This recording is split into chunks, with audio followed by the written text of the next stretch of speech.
आज जानते हैं कि छठ पूजा क्यों मनाई जाती है। तो इस पावन पर्व की शुरुआत जो होती है कार्तिक मास के शुक्ल पक्ष की चतुर्थी तिथि यानी नहाय खाए से शुरू होती है। लोक आस्था से जुड़े इस व्रत के चारों दिन का अपना एक अलग धार्मिक महत्व होता है।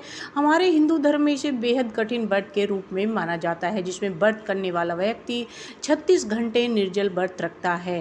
तो देवता सूर्य और संतान को सुखी और समृद्ध बनाने वाली छठी मैया से जुड़ा छठ महाव्रत की उन कथाओं के बारे में आज जानते हैं जिसमें इनकी महिमा बताई गई है। छठ पर्व से जुड़ी कथा इस प्रकार है। नंबर 1 जो भगवान श्री राम सूर्यवंशी थे। प्रभु श्री राम जब रावण पर विजय प्राप्त करने के बाद अयोध्या वापस लौटते हैं तो उन्होंने माँ सीता के साथ भगवान सूर्य को समर्पित छठ व्रत को विशेष रूप से किया था। छठ के इस त्योहार को महाभारत काल से भी जोड़कर देखा जाता है। मान्यताओं के अनुसार जब पांडव जुए में अपना सारा राजपाट हारकर वन में भटक रहे थे, तब उन्हें तमाम तरह के कष्टों से मुक्ति पाने के लिए भगवान श्री कृष्ण ने द्रौपदी को सूर्य साधना से जुड़ा छठ व्रत करने को कहा था।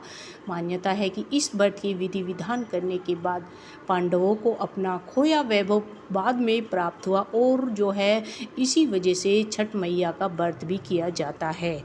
छठ पर्व से तीसरी जुड़ी कथा इस प्रकार है।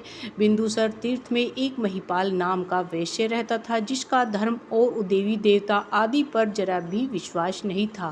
कहते हैं कि हर समय धर्म का विरोध करने वाले वैश्य ने एक बार सूर्य देवता की मूर्ति को ऐसा घृणित कार्य किया कि सूर्य देवता ने उसे अंधा हो जाने का श्राप दे दिया था। आंखों की ज्योति खो देने के बाद उस वैश्य ने इतने दुख झेले कि उसमें अतंत अपना जीवन समाप्त करने की ठान ली थी। जब वह गंगा नदी में अपने प्राणों का त्याग करने जा रहा था, तभी नारद मुनि ने उन्हें रोकते हुए बताया कि यह कष्ट तुम्हें सूर्य देव दे रहे हैं। उनका अपमान करने के कारण आपको यह जो कष्ट मिला है, इसलिए तुम उनकी उपासना करो। इसके बाद वैश्य द्वारा विधि विधान से उनकी पूजा और व्रत रखने के बाद उसकी आंखों की दृष्टि लौट आई और उसके सारे कष्ट दूर हो गए थे। तो मान्यताओं के अनुसार एक बार प्रियव्रत नाम के राजा ने महर्षि कश्यप से संतान की कामना को पूरा करने वाला उपाय पूछा। इसके बाद महर्षि कश्यप ने राजा को पुत्र यष्टि यज्ञ करने को कहा। राजा ने महर्षि की बात को मानकर विधि विधान से यह यज्ञ जरूर किया, जिसके बाद उसकी रानी गर्भवती हो गई, लेकिन उसने एक मरे हुए बच्चे को जन्म दिया। इसके बाद राजा समेत पूरी प्रजा शोक में डूब गई।